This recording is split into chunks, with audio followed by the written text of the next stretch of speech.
praktek sosiologi dengan tema pemberdayaan komunitas di masyarakat. Perkenalkan, nama saya Najwa Azhara nomor absen 25. Saya Karimah Azhara nomor absen 18. Saya Firliana Biliati nomor absen 14. Saya Aulia Koyum absen 4. Kita dari kelas 12 MIPA 5. Sebelumnya perkenalan dulu nggih Pak. Oke. Kalau boleh tahu dengan Bapak siapa? Oh ya, nama saya Zaini Adi Susanto. Bapak Ya. Untuk yang pertama, kapan berdirinya pabrik tahu ini? Berdiri itu pada kalau tanggalnya kurang pasti, pastinya kurang ini ya, tepatnya kapan gitu kurang hafal, tapi tahunnya tahun 1999 gitu. Ya, tahunnya tahun 1999. Kalau nggak salah sih bulannya sekitar September kalau nggak salah gitu. Kalau nggak salah seperti itu. Terus kalau boleh tahu pabrik ini itu usaha sendiri atau turun-temurun dari keluarga? Usaha dirintis dari awal Bapak menjadi kepala desa, terus setelah purna masih dilanjutkan Bapak, kemudian tahun 2012 Bapak sudah meninggal, akhirnya dilanjutkan ke anak-anaknya seperti itu, keluarga lah seperti itu. Terus sudah berapa lama menjalankan usaha pabrik ini Pak? Dari tahun 99 atau tahun 2000 ya berarti sekitar 23 tahun ya, 23-24 tahunan lah sekitar segitu. Terus untuk strategi yang dilakukan Bapak untuk menarik konsumen di era globalisasi ini apa Pak? Untuk menarik konsumen tentunya dari pertama adalah kualitas dari produksi itu sendiri. Jadi kualitas barangnya, kalau memang dia bisa bersaing atau lebih unggul dari produk yang lain, tentunya konsumen tidak akan berpindah. Jadi dari tahun 99 itu Bapak merintis dan membuka pabrik tahu ini dan membuka marketnya juga.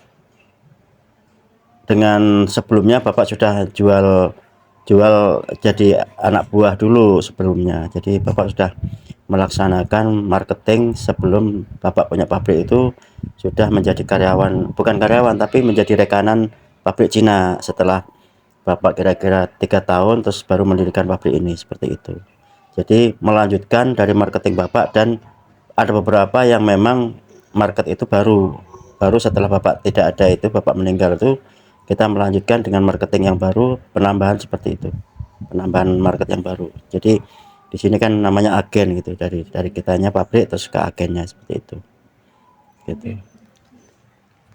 Terus bagaimana cara Bapak memasarkan tahu ini? Apa dijual ke pasar atau ke agen-agen gitu Pak? Ya.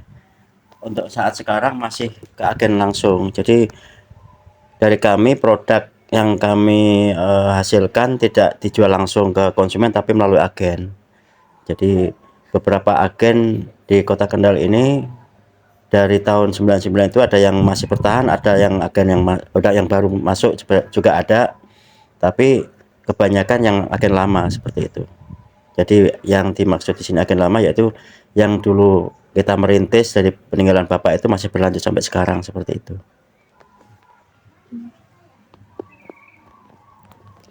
Kalau boleh tahu dalam waktu sehari itu bisa menghabiskan berapa kilo kedelai buat memproduksi tahu Pak?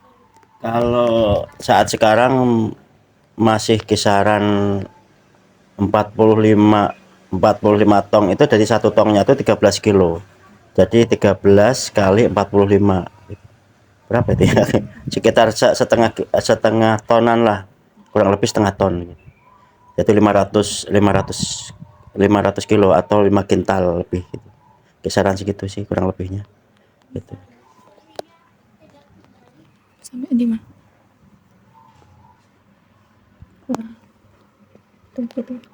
Untuk satu harinya bisa mendapatkan penghasilan berapa Pak? Untuk saat sekarang per tongnya itu kan sekitar 255 ya. Jadi dikalikan aja tuh. 255 kalikan 40 atau 45 sekitar segitu. Karena satu tongnya itu kan harganya 255. Gitu. Selain kedelai sendiri, untuk bahan tambahan membuat tahu itu apa aja Pak?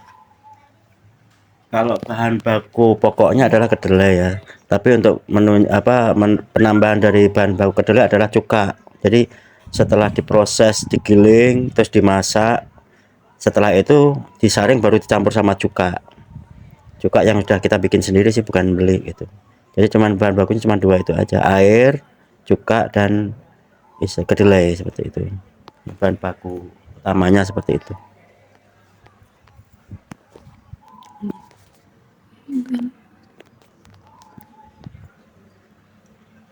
Saat berproduksi kan pasti ada ampasnya kan, Pak? Iya. Nah, itu ampasnya bagaimana kan? Dijual atau dibuang gitu saja?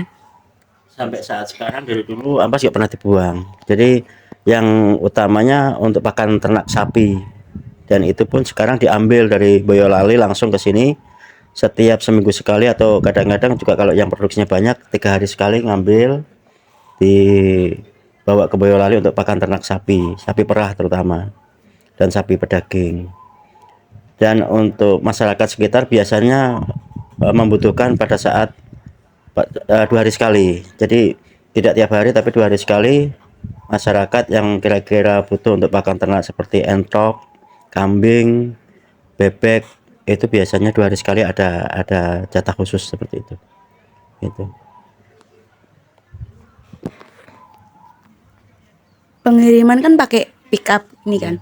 Nah, pickup itu bisa muat berapa tong yang setiap harinya?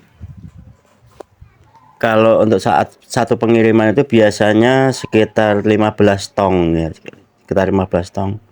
Tapi tergantung rute dari perjalanan itu sendiri, kadang-kadang 10 berangkat pulang lagi ngambil yang sesuai dengan rute seperti itu.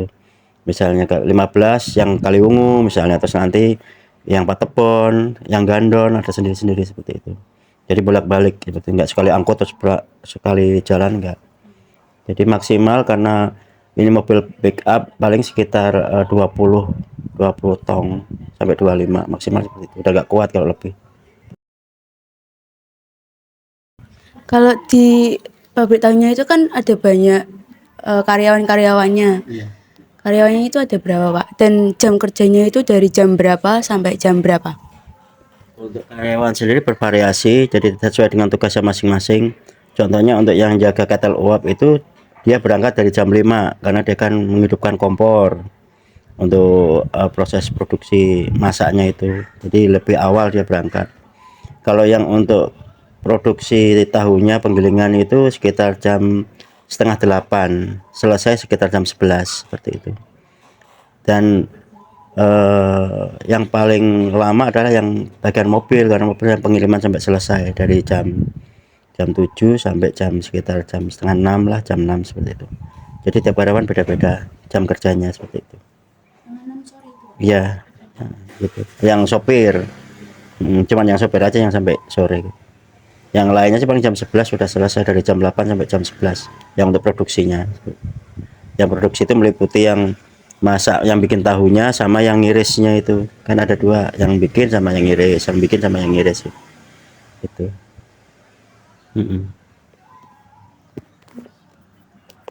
Tadi udah coba ke sana belum? Sudah kemarin. Ya. Udah.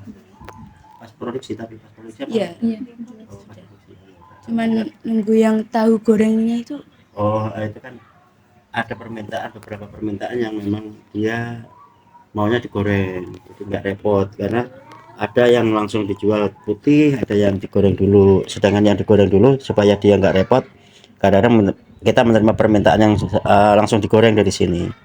Jadi kita menyediakan tahu yang sudah digoreng juga.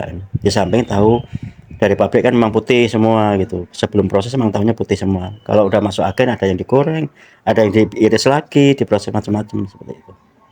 Gitu. Kalau dari kami biasanya putih semua. Gitu. Lalu beberapa tahun belakangan ini ada yang minta goreng, kita layanin seperti itu. Gitu. Dulunya nggak pernah, dulu waktu produksinya banyak nggak sampai kita nyempetin goreng gitu. Dulu waktu aku masih kuliah kan, tahun 99, tahun 2000-an itu produksinya sampai 70 sampai 80 per ton. Jadi 1 ton lebih per hari, 1,4 ton, 1,5 ton dulu waktu saya ikut bantu. Karena kebetulan saya juga hidupnya di Purwakarta di Jawa Barat, jadi saya hanya sesekali bantu pas pulang ke rumah, sebulan sekali pasti pulang saya ke rumah bantu gitu. Ya ibaratnya kayak pengawas lah intinya gitu, fungsinya seperti itu gitu. Ada lagi? Sampun Pak. Sampun. Terima kasih nih Pak. Iya, sama-sama, monggo. Gitu aja. Dan keunggulan dari kita adalah airnya bersih, air sumur murni, jadi nggak dicampur sama air sungai atau air apa. Kalau pakai tahu lainnya biasanya suka ditambah air sungai supaya dia lebih keras. Tapi kalau kita pakai air sumur itu lebih bersih.